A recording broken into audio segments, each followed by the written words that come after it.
മാറ്റം വരും. അതിന് ഫാൻസ് ആവണമെന്നൊന്നുമില്ല. മാറ്റം വരും. അതിന് ഫാൻസ് ആവണമെന്നൊന്നുമില്ല. നല്ല മൂവിയായിരുന്നു, വളരെ നല്ല മൂവിയായിരുന്നു. എനിക്ക് നല്ല ഇഷ്ടപ്പെട്ടു. മീൻസ് കുറേ നാളുകൾക്ക് ശേഷമാണ് എനിക്ക് നല്ല ഒരുപാട് ഇഷ്ടം തോന്നിയൊരു മൂവിയാണ് കണ്ടത്. Means starting to ending climax വരെ നല്ലൊരു അവർ രഹസ്യ സ്വഭാവം സൃഷ്ടിച്ചിട്ടുണ്ട്. മീൻസ് അടുത്തത് എന്തായിരിക്കും നമുക്കറിയാൻ കുറച്ച് ക്യൂരിയോസിറ്റി ഉണ്ടായിരുന്നു. ഓരോരോ സീനിലും സെക്കൻഡ് പാർട്ടിലും മമ്മൂട്ടിയുടെ എൻട്രി ഭയങ്കര ബ്യൂട്ടിഫുൾ ആയിരുന്നു. എന്ന് വെച്ചാൽ നമുക്ക് എണീറ്റത് കയ്യൊക്കെ അടിക്കാൻ തോന്നില്ല. അതുപോലത്തെ ഞാൻ അങ്ങനെ കൈയടിക്കുന്ന ഒരാളല്ല, പക്ഷെ എനിക്കെന്തോ ഭയങ്കര ഞാൻ ഒപ്പം കൈയടിച്ചു എല്ലാവരുടെ കൂടെ. അത്ര ബ്യൂട്ടിഫുൾ ആയിരുന്നു. പിന്നെ ജയറാമിനെ മമ്മൂട്ടിയുടെ ഒരുമിച്ച് കണ്ടപ്പോഴത്തേക്ക് ഭയങ്കര രസമുണ്ട്. അടിപൊളി സൂപ്പറായിരുന്നു. നല്ല മൂവിയാണ്, നല്ലൊരു മൂവിയായിരുന്നു. ജയറാം ചേട്ടൻ്റെ ഒരുപാട് നാളിന് ശേഷമാണ് ഇത്ര ഒരു ബ്യൂട്ടിഫുൾ ആയിട്ടൊരു മൂവി ഞാൻ കാണുന്നത്. ഭയങ്കര ബ്യൂട്ടിഫുൾ ആയിട്ട് തോന്നിയത്. പുള്ളിയുടെ എൻട്രി ആയാലും അല്ലെങ്കിൽ പുള്ളിയുടെ അപ്പിയറൻസ് ആയാലും പുള്ളിയുടെ ഒരു ലുക്ക് ആയാലും ഭയങ്കര വെറൈറ്റി ഉണ്ട്. ഒത്തിരി വെറൈറ്റി ഉണ്ട്. ജയറാമേട്ടന്റെ സ്റ്റാർഡം എവിടെയും പോയിട്ടില്ല, അങ്ങനെ പറയാമോ? പറയാം. പുള്ളി കുറേ നാളിന് ശേഷം മൂവ് ചെയ്തെങ്കിലും നല്ലൊരു എൻട്രി ആയിരുന്നു പുള്ളിയുടെ. സൂപ്പർ. മമ്മൂട്ടി ഞാൻ ഇങ്ങനെ ഒരു റോളി പ്രതീക്ഷിച്ചില്ല, പക്ഷെ നല്ല രസമുണ്ടായിരുന്നു. മമ്മൂട്ടിയുടെ കാണുമ്പോൾ നമുക്ക് ദേഷ്യം തോന്നുന്ന വില്ലൻ ക്യാരക്ടറും തോന്നിയില്ല. ഭയങ്കര ക്യൂട്ടാണ്, ഭയങ്കര രസമാണ്. എല്ലാവരും ഭയങ്കര രസമാണ്. അടിപൊളിയായിരുന്നു, സൂപ്പറാണ്, അടിപൊളിയായിരുന്നു. എൻ്റർടൈനിങ് ആയിരുന്നു. ഡയറക്ഷൻ പാട്ടാണ് ഓവറോൾ ഒരു തിയേറ്റർ എക്സ്പീരിയൻസ് തന്നെയാണ് തീർച്ചയായിട്ടും. മമ്മൂക്കാൻ്റെ എൻട്രി എന്ന് പറയുന്നത് മുഖം സായിരുന്നു ഭയങ്കര ഇഷ്ടപ്പെട്ടു. ജയറാമേട്ടനാണെങ്കിൽ എനിക്ക് ഭയങ്കര ഇഷ്ടമുള്ളൊരു ആക്ടറാണ്. ത്രില്ലറാണ്, എൻ്റർടൈനിങ് ആണ്. ഭയങ്കര കാണോ ഇവിടെ എല്ലാവർക്കും ഭയങ്കര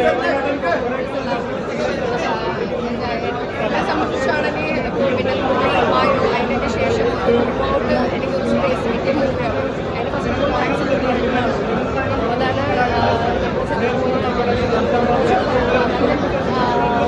ജയറാമേട്ടൻ നമ്മൾ ചെറുപ്പം കൊണ്ട് കാണുന്നു. അപ്പോൾ അങ്ങനെ ഒരു ആക്ടറുടെ കൂടെ ത്രൂ ഔട്ട് സ്പേസ് പകരം സ്പേസ് അല്ല കൂടെയുള്ള രണ്ട് മെയിൻ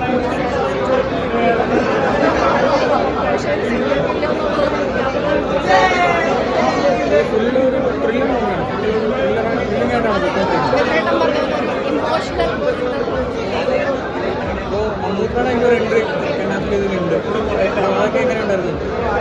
അതിനെപ്പറ്റി ഞാൻ കൂടുതൽ പറഞ്ഞതിൻ്റെ പ്രേക്ഷകരുടെ രസച്ചരയുടെ കൂടെ പോകും.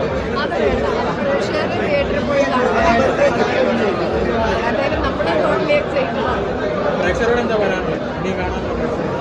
തിയേറ്ററിൽ തന്നെ പോയി കാണണം. തിയേറ്ററിൽ പോയി കണ്ടാലാണ് ആ ഒരു ഞാൻ പറഞ്ഞ പോലെ ആ രസച്ചരട് എന്താണെന്ന് മനസ്സിലാവും. അത് തിയേറ്ററിൽ കണ്ടാലാണ് ആ ഒരു എൻജോയ്മെന്റ് നമുക്ക് കിട്ടും. അപ്പം എല്ലാവരും തിയേറ്ററിൽ തന്നെ പോയി കാണണം.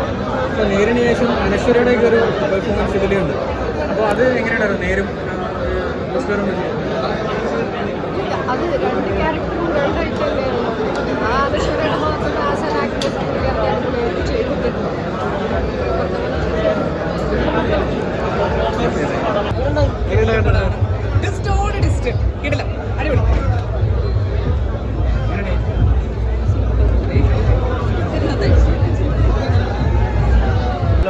എല്ലാവരുടെ അഭിനയൊക്കെ നന്നായിട്ട് ചെയ്തിട്ടുണ്ട്.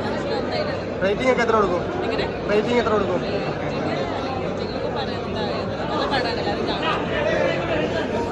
കണ്ടിരുന്ന നല്ല വളരെ നന്നായിട്ടുണ്ട്. നല്ല സൂപ്പർ മൂവിയാണ്. നമുക്ക് ഒരുപാട് അറിവുകൾ കിട്ടുന്ന ഒരു പടവും കൂടിയാണ്. നല്ലൊരു thriller movie. Mammootty, Jayaram super. Mammukka നന്നായിട്ട് ചെയ്തു. ജയറാം അതിനേക്കാളും ഗംഭീരമായിട്ട് ചെയ്തു.